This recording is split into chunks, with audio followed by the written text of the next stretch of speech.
My dad, Richard, didn't even lower his voice when he dropped the bomb. He used 2 fingers to slide a thick envelope across the polished mahogany table, letting it drift toward my sister like he was handing over a trophy for a race I wasn't even allowed to run. Your mother and I have decided to transfer your entire projected wedding fund to Chloe, he said, his tone as casual as if he were discussing the weather. She deserves a real wedding, something grand and high class. As for you and him, you two can just do something small and low-key, something that fits your situation. The luxurious dining room froze instantly. The air was thick with the scent of expensive candles and sugar-coated cruelty. My mother, Susan, nodded slightly, taking a sip of red wine without looking at me once. Chloe sat opposite us, smiling, a bright, innocent, yet toxic smile of someone who knows she is always the center of the universe. I didn't cry. Tears were a luxury I stopped wasting on this house a long time ago. I just quietly turned to look at Mark, my fiancé. He sat there in the frayed sweater my parents always looked down their noses at. But right then, I saw his jaw tighten. Mark stood up slowly, with an unfamiliar authority that my family had never seen before. He pulled out his phone, looked straight into my father's eyes, his voice low but sharp as a razor blade. Elena, do you want me to tell them what I actually do, and how many zeros are in my bank account? The smile on Chloe's face vanished as if someone had cut the power. A heavy, suffocating silence filled the room. But I put my hand on Mark's arm, signaling him to stop. Not yet. The naked truth about us, and about the rot inside this flashy family, shouldn't start with an explanation. It had to start with a collapse. And tonight, right at this table full of hypocrisy, the first cracks had officially split open. Before I take you deeper into this abyss of favoritism, let's pause for a second. Where are you watching this video from, and what time is it there? Comment below, I'd love to know how far this story travels. Now, let's rewind time to understand how things got this bad. The cruel truth didn't start at dinner tonight. It had been festering in the veins of this family since I was a child. I grew up in a house where love wasn't given naturally. It was a reward with a quota, and the spotlight never seemed to shine on me for more than a few seconds. My parents, Richard and Susan, worshipped success like religious fanatics. The proof was right there on the dining room walls, the same room where they just casually stole my future. Every frame held a dazzling milestone of Chloe's: the state debate trophy, the Ivy League acceptance letter, the radiant smile of a prom queen. And me? My existence lived quietly in the dark spaces between those frames, silent and never celebrated. I learned to move through this massive mansion like a ghost so I wouldn't disturb their aura. I kept my head down, built a modest freelance design career, and pretended my chest didn't tighten every time my parents bragged about the daughter who brought honor to the family line. It wasn't exactly jealousy. It was the dull ache of being present but invisible in the place you call home. The only person who truly saw me was the woman living in the room at the end of the hall, Grandma Margaret. She didn't care about shallow titles. She would sneak hot cookies into my hand while my parents were busy praising Chloe in the living room. "This sweetness is to balance things out, Elena," she would whisper, her old eyes shining with painful understanding. "Because the world out there, and this house too, is never fair." She was the only softness in my sandpaper life, the anchor keeping me from drifting away from this family entirely. Mark met Grandma Margaret before he had to face the jury, my parents. He showed up in a simple ash gray sweater and jeans that were slightly worn at the knees, an outfit my parents considered disrespectful. But to her, it was genuine. They sat and talked for an hour in her small, withering garden.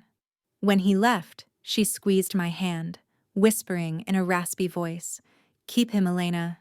He is much steadier than he looks, a bedrock in a rushing river." She was right. Mark never tried to impress anyone with empty bragging. He brought a calm strength that I craved desperately. But my parents? They were blind to those values. To Richard and Susan, Mark's simplicity meant incompetence, a sign of a loser with no ambition. The introductory dinner turned into a cold interrogation. My dad swirled the wine in his glass, his eyes scanning Mark like he was appraising cheap furniture. "You said you work as a freelance consultant?" Richard asked, the corner of his mouth twitching into a half-smile full of pity. "Sounds unstable." At this age, a man should have a career, not a hobby. Mark calmly responded to the provocation with silence, but my mother wouldn't let it go. She chimed in, her voice sweet but laced with poison. "We're just being honest, Mark. Elena is used to a certain standard of living. Maybe you should consider finding a real job with a future, so she doesn't have to lower herself too much. Love doesn't pay the bills." They never asked me what standard I wanted to be at. They assumed Mark was beneath them, a stain on the perfect picture they painted. They didn't know that this blind arrogance would be the weapon that would come back to destroy their pride later. As the wedding season approached, the air in the mansion became suffocating, tightening around me like an invisible noose. Chloe didn't bother hiding her wild excitement.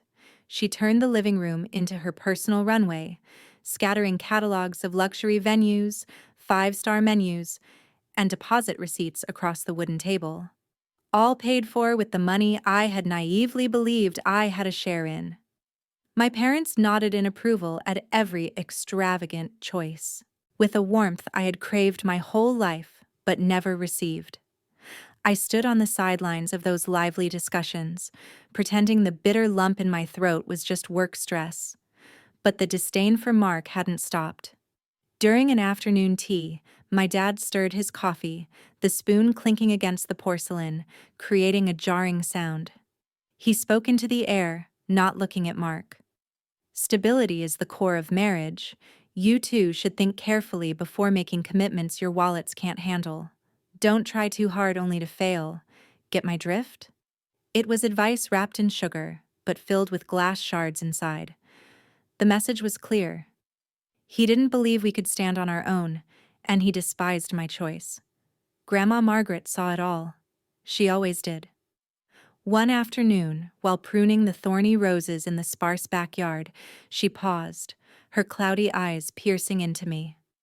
"Elena, remember this.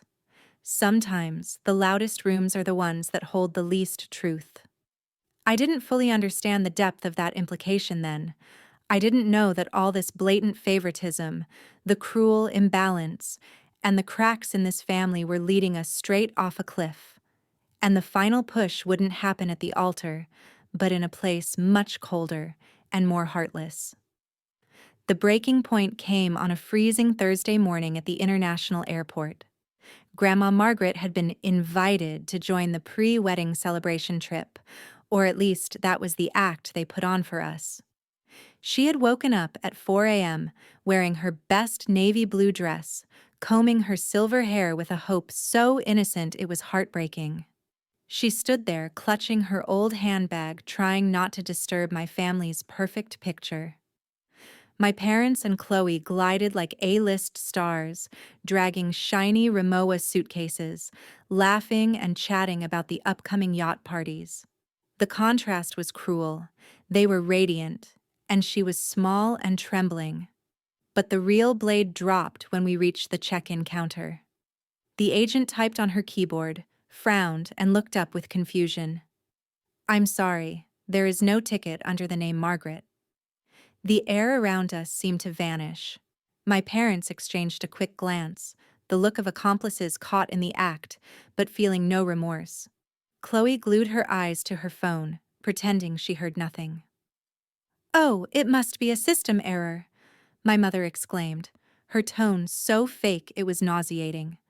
"But the flight is closing. We can't miss it." Grandma Margaret's hands started shaking uncontrollably. She said nothing, just bowed her head, trying to hide the humiliation burning her dignity. There was no system error. There never was a seat for her. She was just a prop they brought to the gates of paradise and then kicked to the curb. This humiliation wasn't just a wound, it was a death sentence for the last bit of familial love left in me. If you feel outraged by my family's cruel actions, hit that like button right now. Don't forget to subscribe to witness how fast karma hits. Trust me, what happens next will be incredibly satisfying. The car ride back from the airport was as silent as a funeral without a casket. Grandma Margaret sat straight in the back seat, staring out the window at the gray buildings passing by, occasionally nodding as if conversing with ghosts of the past.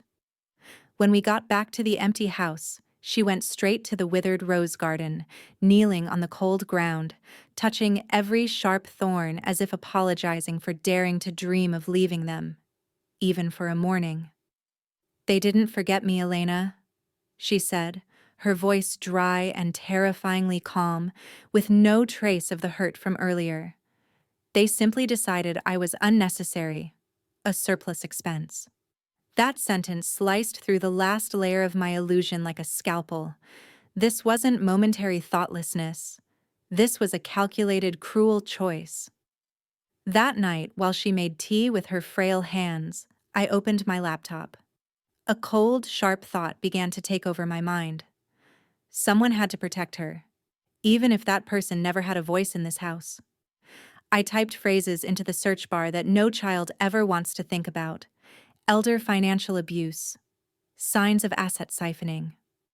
The more I read, the more my stomach churned with nausea. The scattered pieces began to fit together into a brutal picture. The way my parents talked about her retirement savings, as if it were their own emergency fund. Chloe's tactless jokes about reallocating resources for the wedding of the century. And the climax was the airport event. They cut her from the trip, but I'd bet my life her money was still quietly flowing into their pockets to pay for that first-class champagne. When Mark walked into the room, he looked at the screen full of data, then put a hand on my shoulder, transferring a silent steadiness. "Do you think they crossed the line?" he asked softly. I looked up, my eyes no longer holding their usual weakness but burning with the fire of resistance. "They erased that line a long time ago, Mark. And we are not going to sit and wait for them to do it again." The very next morning, Mark and I didn't look for a marriage counselor or a family mediator. We knocked on the door of Sarah Sterling, a notorious great white shark in the East Coast legal world, specializing in elder financial abuse cases. She listened to our story with a stone-cold face, not blinking once when I recounted the airport incident. She didn't offer empty words of comfort. She just asked precise questions, sharp as surgical tools.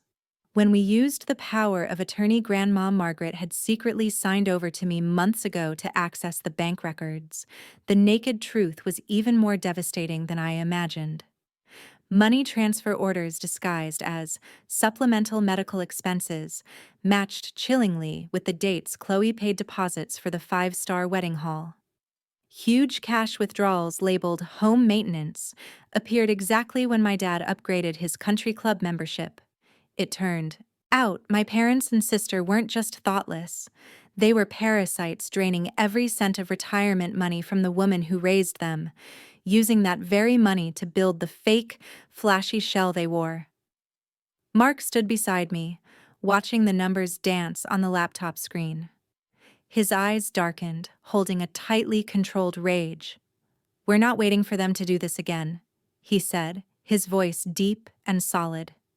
As Sarah outlined the legal options, the atmosphere in the room shifted completely. Power, something I felt had been stripped and suppressed for years, suddenly returned, snapping back into place perfectly, cold and solid like a loaded gun. The plan was set. When my family returned from their perfect trip, they wouldn't be walking into warm, welcoming arms. They would be walking straight into a slaughterhouse of legal consequences they never saw coming.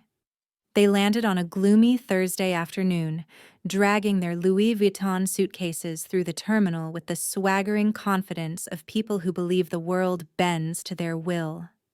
My parents looked relaxed, tanned from days of partying on yachts, laughing loudly about expensive seafood restaurants. Chloe walked slightly ahead, fingers scrolling frantically on her phone, probably selecting the perfect photos to post on social media to brag about a complete and high-class trip. They didn't expect anyone to pick them up, and they certainly didn't expect the lineup waiting for them at the barrier. Mark and I stood there, cold and motionless as stone statues, and beside us was Sarah Sterling, clutching a thick file folder, a weapon strong enough to blow the smile right off my father's face the moment he saw it. My mother was the first to freeze, her smile vanishing. "Elena, what the hell are you doing here?" Grandma Margaret stepped out from behind me. She had insisted on coming, not to beg for love, but to witness the fall of those who had despised her. She wore the old navy blue sweater, holding her handbag tight as if bracing for a crash. "What is this?" Chloe glared from me to the stranger lawyer, annoyance written all over her heavily made-up face. Sarah spoke up, her voice professional but sharp as a scalpel, cutting through the airport noise. "I represent Mrs. Margaret. We need to discuss the unauthorized use of my client's assets and the incident at the airport last week immediately." "What incident?" My dad went pale, trying clumsily to play dumb. "The incident where you abandoned my mother without mercy," Grandma Margaret replied, her voice no longer trembling but ringing out steel-strong, piercing the soul. "You didn't forget my ticket. You made an active choice to remove me. And today, I am here to return the consequences of that choice." The space around us seemed to be sucked dry of oxygen. Other passengers hurried past, suitcase wheels rolling steadily, but right in this small circle, the air thickened, heavy as lead. Their nightmare had officially begun right when they thought they were at the peak of their glory. Sarah didn't give them room to breathe. With brutal precision, she spread the detailed bank statements down to the last penny right there on the airport bench. The numbers didn't lie. Grandma Margaret's pension fund had been systematically gutted to pay for Vera Wang wedding dresses and Chloe's lavish parties. "This is embezzlement and fraud, Mr. Richard," Sarah said, every word like a hammer driving nails into the coffin of my father's reputation. "With this amount, we are talking about federal prison, not just a civil lawsuit." Chloe, her face drained of blood, suddenly turned to attack the person she thought was the weakest to try and salvage some last bit of ego. She pointed at Mark, her voice hissing with venom. "And what about you? What are you standing there for? A penniless freelancer wearing a cheap sweater dares to take the moral high ground here? Are you going to teach me how to spend money?" That was the final and stupidest mistake of her life. Mark wasn't angry.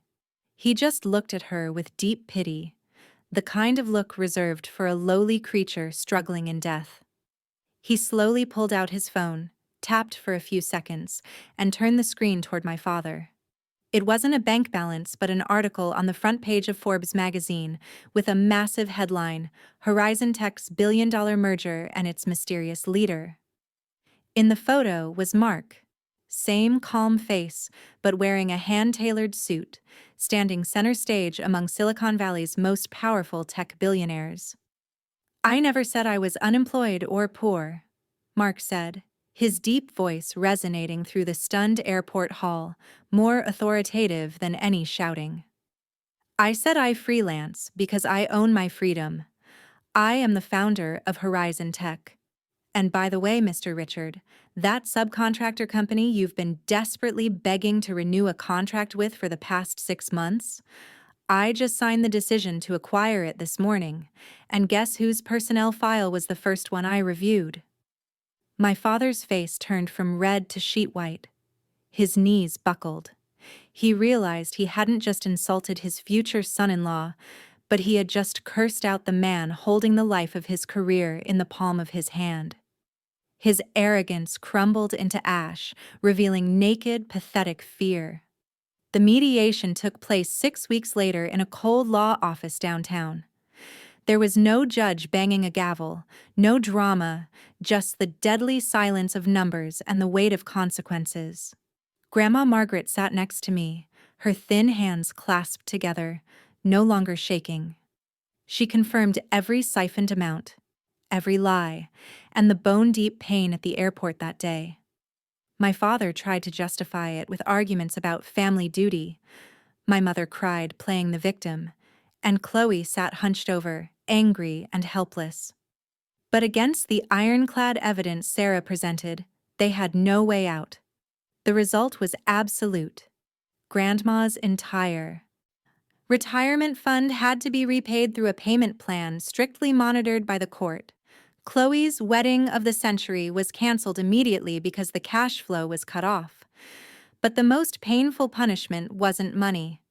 Grandma Margaret quietly signed a new will right in front of them, permanently crossing out the names of those who treated her as a burden from her inheritance.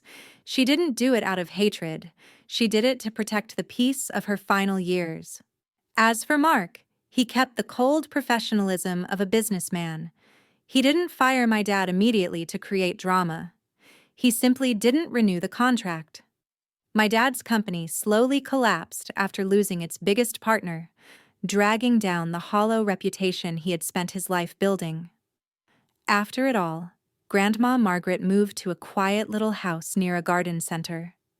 She grew roses again, vibrant flowers rising from the cold earth. Watching her stand in the sunlight, her shoulders relaxed after years of carrying their contempt, I realized the biggest lesson. Family isn't defined by blood, but by who chooses to stay when the storm hits. We walked away, leaving behind a family broken by their own greed. And the silence between us now isn't emptiness, it is the sound of freedom.